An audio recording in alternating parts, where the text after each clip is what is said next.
Please describe one of your teachers you remember, and the one that you liked the most, and was your favorite teacher during school,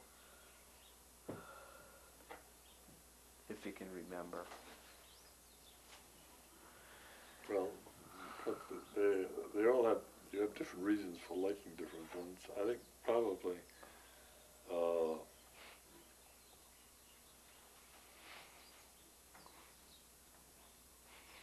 I can't. They all were all right. I can't think of any that were bad. Uh, there were some that were more severe than others, but I can't think of any that were outstandingly good. Um, I think those that we felt were fair, we always liked. Uh, that, of course, depended upon the individuals themselves, us. Did you have any school dances, and please describe them, if you're able to. Well, there were always spring dances Puna would have, and then graduation dances. There used to be dances at Kona School that school kids would go to, but also the community would go to them in the old gymnasium. And those were sometimes connected with the fair, Kona Fair or something like that, or different occasions. But they became community things rather than just plain school dances. Tell us what you remember about the school sports, if I can say. Uh, well, this, as I said earlier, at that time there was only baseball and basketball. And there being, all the schools had teams, even though they were not, their only senior league team was Kona. The others all, everybody played baseball practically in Kona.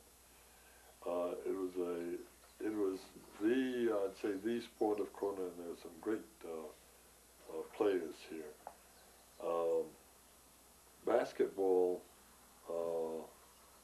well, they weren't the facilities for practicing in that. There was one gym in Kailua, and the one at Kona. Some of them just had, Honoko High School and Hokena, and those just had outside areas that the kids could play in. They weren't involved intramurally. Kona was the only one that got involved in sports outside of the community. Did Kona go and play with Hilo or Maui or the? It was only I'd say only intra-island. It was only within the island itself. Oh. Those days, to go anywhere cost money, and nobody bought Molokai bread as much as they do today and that kind of stuff. And it was hard to go and get enough money to pay for a trip to Hilo or something of that kind. In fact, as a rule, if there was something like that, everybody went in cars. There were very few buses that were that capable of driving that far. The buses were all long, they came as bare chassis, and they put a bench down the middle, and they put two benches on each side that faced the middle. And everybody sat next to each other like this. Today, they would not be allowed, because if they ever got into an accident, they hit something in front, everybody would pile on the driver. So they're not now acceptable types of buses. And they just weren't made to be able to take people for long trips. And so as a team went out to play, the team went with the families and that in their own cars. When was your summer vacation, and what did you do during that time? I worked on the ranch and did all the things in those days that we did in cowboys. We cleared land up on the mountain, planted grass seed, drove cattle, worked on fences. And this started once we were about 14 years old, and before that it was thing around, just cutting stuff, not the heavy stuff. I started riding when I was around 5 years old. What kind of stores were in Kona during the 30s? I think we did that, didn't we? Yeah, well, no, I mentioned there were a whole lot of little stores all over Kona, and they were spread out, and they probably all did a certain amount of business because they weren't the cars, and the stores were conveniently close to where people lived. And for those who had stores, it was cheaper to eat wholesale than it was to have to go and buy it from somebody else. Where did you buy your food and clothing? I mean, nearly all of our food came from American factories, and we got things by the case. We also bought a lot of stuff at Captain Cook's store up here, which is now the Dillingham building, and that was a store.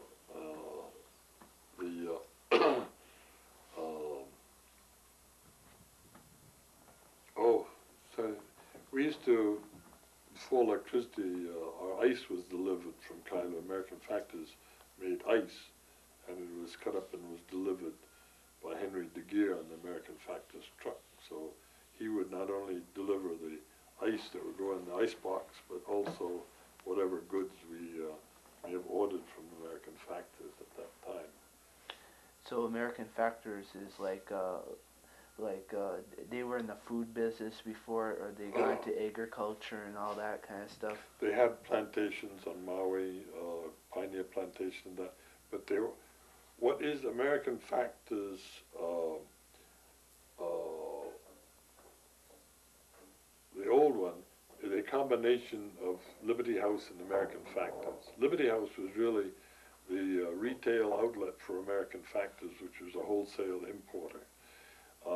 American Factors out here on this side, there were two American Factors here, one in Kailua and one in Napopo. Napopo closed up, I think, around 1926, and they imported all kinds of canned stuff, nails, all construction material, they had lumber yards, and that was a wholesale outlet for all the other little stores in Kona. They got their stuff out of American Factors. We got stuff from Factors because we bought not only for ourselves, we bought for our cowboys too, at wholesale pricing. How much did common food cost back then? What's common food? Common food? Rice. Well, rice is something everybody ate. And I think in those days, in the 30s, it probably ranged from the early 30s, from $3 or $2.50 a hundred up to 1940 probably got up as high as $5, 100 pounds probably. How did people get their clothes back then? A lot of these stores, Muramoto's up here, had a lot of material. A lot of people made their clothes too. A lot of the wives did a certain amount of sewing. The Japanese, one of the prerequisites of marriage was you had to be able to sew. So nearly all prospective brides were able to sew. But a lot of others, I know my mother knew how to sew. A lot of people were taught how to sew. So a lot of stuff you wore was homemade. You could get down in American Factors jeans and work clothes. Sis Roebuck became a supplier of not only clothes, work clothes and stuff to Kona. I always think of Sis Roebuck as being the window to the world for Kona, you know.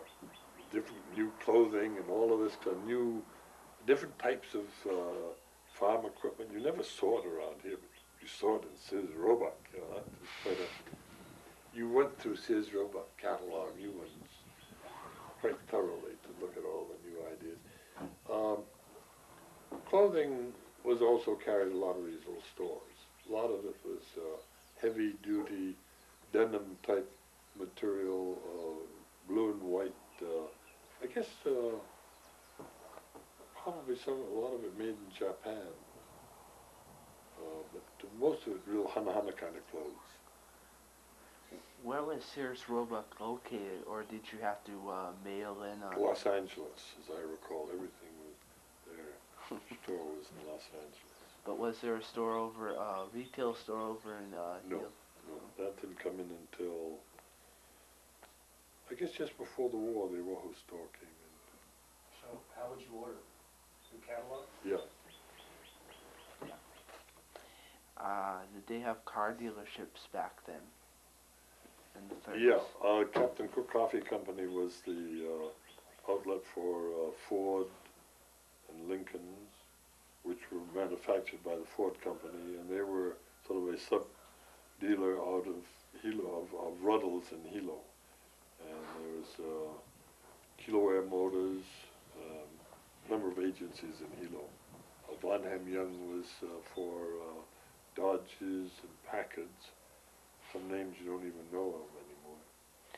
Where did you get your Studebaker? Studebaker, I'm not sure where it came from. I think probably Kiloware Motors in Hilo. Did they have real estate offices back then? What? Real estate. I don't think so. I don't know when the real estate office came to Kona first. Probably just before the war. There may have been a lot of real estate was handled at that time by either Francis Cushingham was manager of the First Hawaiian Bank of Bishop's Bank at that time, First Hawaiian today. Walter Ackerman, if they knew of somebody who wanted to sell something, and they seemed to know who was interested in buying land. There were no realtors per se here, I would say, at that time. Were houses and property expensive back then?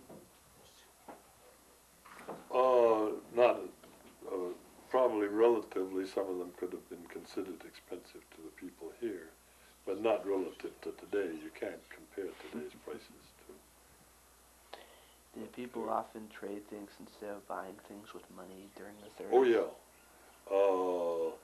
I think the doctors did this.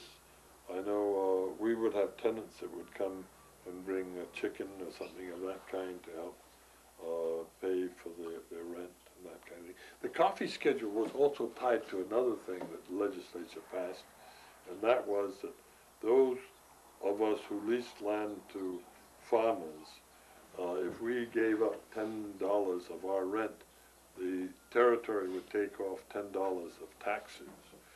So in most of the cases of our tenants up through here, we relieved them of all the amount of money that they would have paid in taxes, and so it cut down our income from a rental point of view. We had some tenants up here who paid no taxes, had 5 acres of land, and paid $60 a year in rent for 5 acres. Sometimes I remember in this case, a woman coming down with a couple chickens in the bag. Please kokua. $5 kokua. So you take off $5 for the rent, you end up with a couple chickens. So barter was used. What were some of the typical foods that you and your family ate during the 30s? Rice, everybody ate. We, of course, ate meat because we raised the stuff. And we had fish occasionally, but we'd sometimes have mutton or pig, things we caught on the ranch. Vegetables, carrots, cabbages. Broccoli came later. Didn't know what broccoli was. And there was some lettuce, not too much. There were not too many salads in those early 30s. Salads came later. Was there tomatoes? Tomatoes, some extent, not too much. But carrots mostly, probably cabbage, beets, compounded. Did most people have indoor or outdoor plumbing in the 30s? I'd say the majority of the people had outdoor plumbing. We had indoor plumbing. That was because we had tanks above, and my father, during dry weather, would go around and turn all the valves off at the bottom of the toilet so that nobody would flush it. We wouldn't waste any more. In those days, if you ran out of water, you were stuck, because there was nowhere to get water from. There was no county system. County system didn't come through here until about 1950, 51.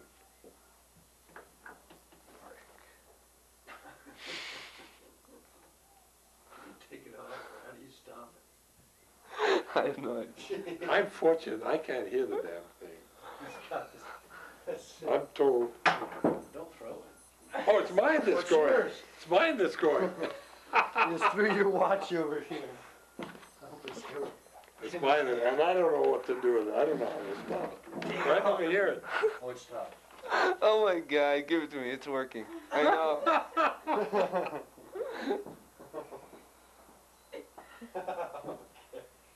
Well, let's keep going. We're almost finished, I think, aren't Yeah, we are. Okay, I have to get back to that page. Okay, who had electricity in Kona during the 30s? We had electricity. We had a generator right down where those Hulla plants are, and one-cylinder generator. And during the day, it would be run to charge a bank of about I don't know, 20 batteries, and then at night we'd draw electricity off those batteries to light the house, 32 volts. There were some people in Kona that had 110 volt plants, automatic. Some were most of them were manual. But Kona Light and Power bought Kona, as I said earlier, in 1934, and then everybody had electricity. I remember when I'd come back from Honolulu on Hawaii, coming into the harbor in Kailua, and the only lights you'd see up on the mountain were the lights of the headlights of the cars coming down to Kailua. There were no other lights in Kona practically. Most of the lights were kerosene, and they just didn't show up very much. Who was the leader of your household during the 30s? My father. I know that the question's a little bit stupid. What kind of home chores did you do in Kona during the 30s? Most of my chores were ranch related. They weren't necessarily home related things, they were ranch related. Was there much alcohol in Kona during the 30s, and how did people get it? Well, alcohol became legal in the early 30s, I guess 31 or 32. Prior to that, So it's prohibition. someone who really wanted it was always able to get it. You got good okolehau from Waipio Valley, and there was beer made out of rice and hops and sugar. Some of that was in fact even distilled to make a rather potent drink. Yama beer was made up on the mountain.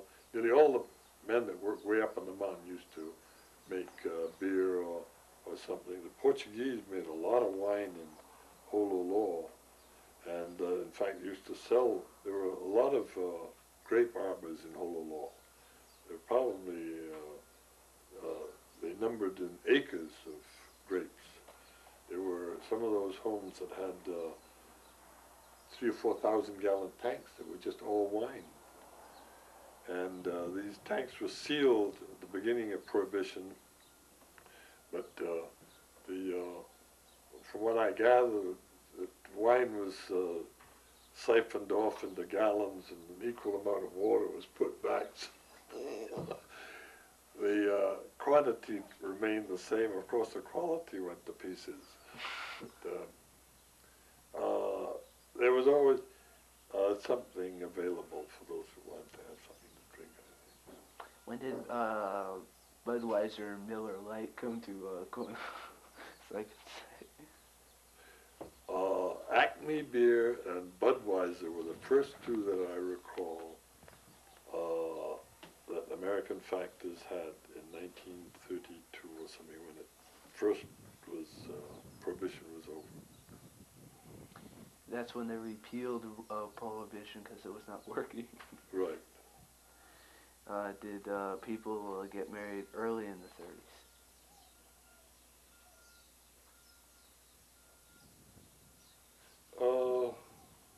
You know, you talk about relative things. Earlier than today, I don't think they, I guess probably a lot of them did. Because a lot of local marriages at that time were prearranged.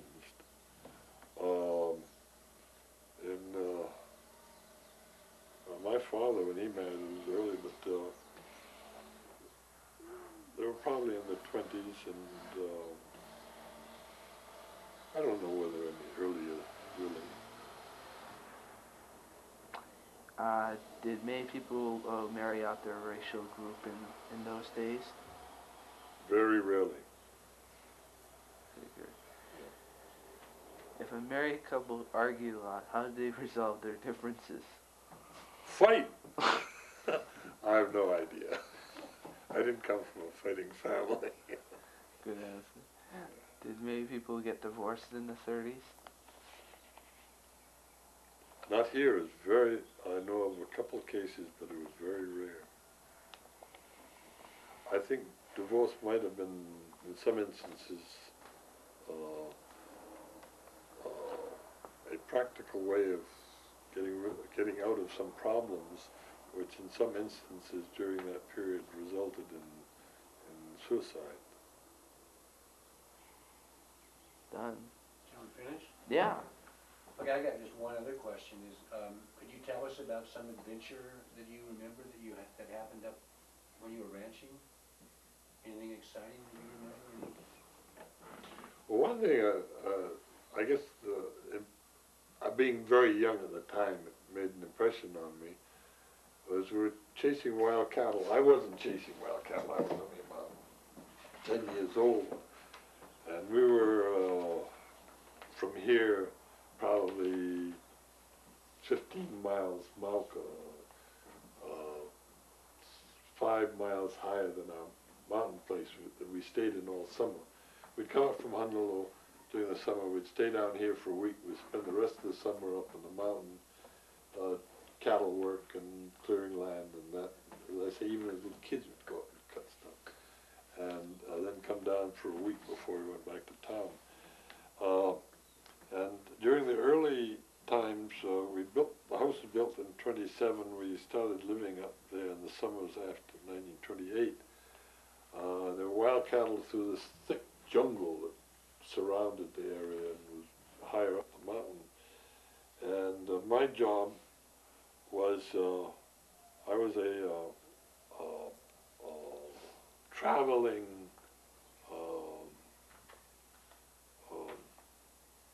horse holder. Someone would give me a horse to hold, a spare horse, and I would sit there on my horse holding this thing. And all this rat race was going on around me. Hey, you see the cattle over there? And somebody yelling and charging through the forest, charging through trails that were cut through this forest because it was so thick after some wild bull. And look, I'm coming your way! And just run kind of my old scrub horse with the other horse that I was holding to get out of the way. I just got horrible stomach aches I guess as a result of, I guess it was a kind of fear. But one thing I remember on one of those days was a terrible thunderstorm. and we all were sitting on our horses on this knoll, trying to keep dry, and there came the water that came down the side of our faces, off our hats.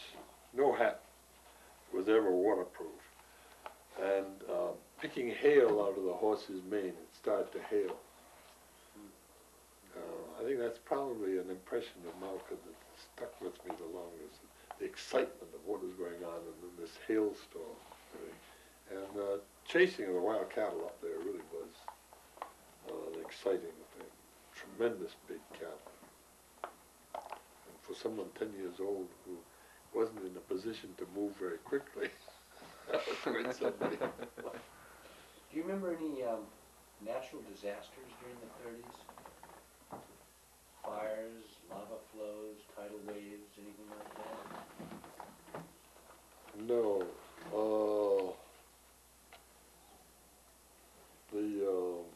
There were no lava flows. Lava flows were all before that, or came later. In fact, the worst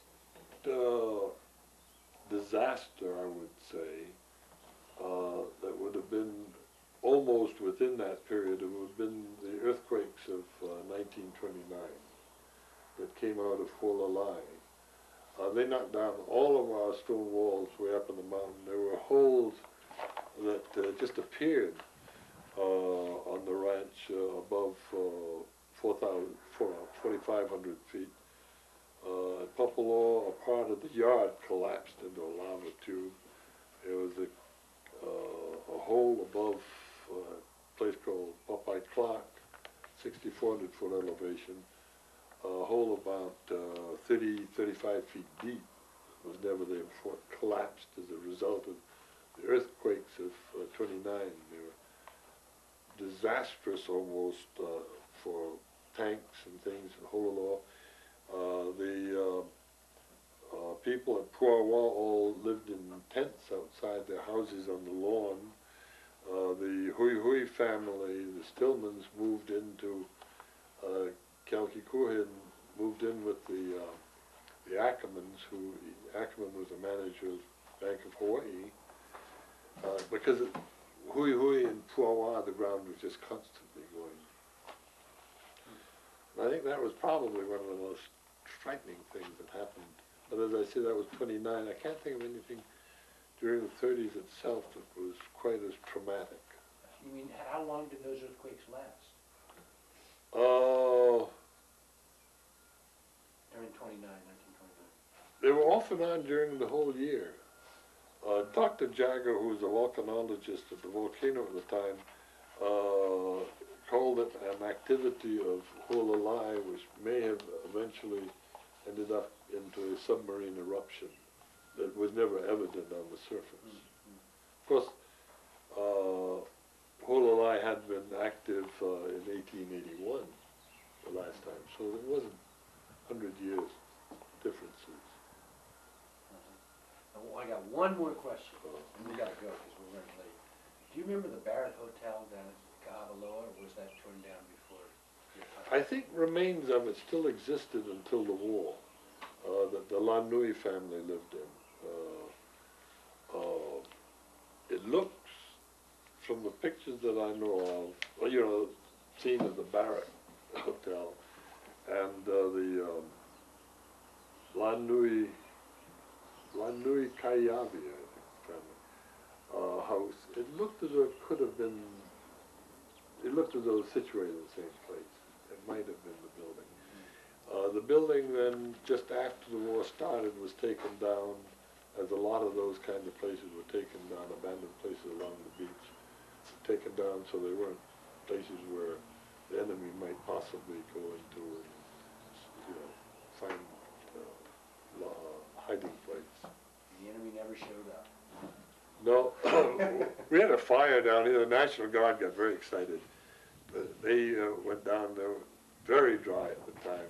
This is January 42, and they were not supposed to be using tracers, and they were having target practice across the beach at Napopo, and one of their tracers ricocheted off a rock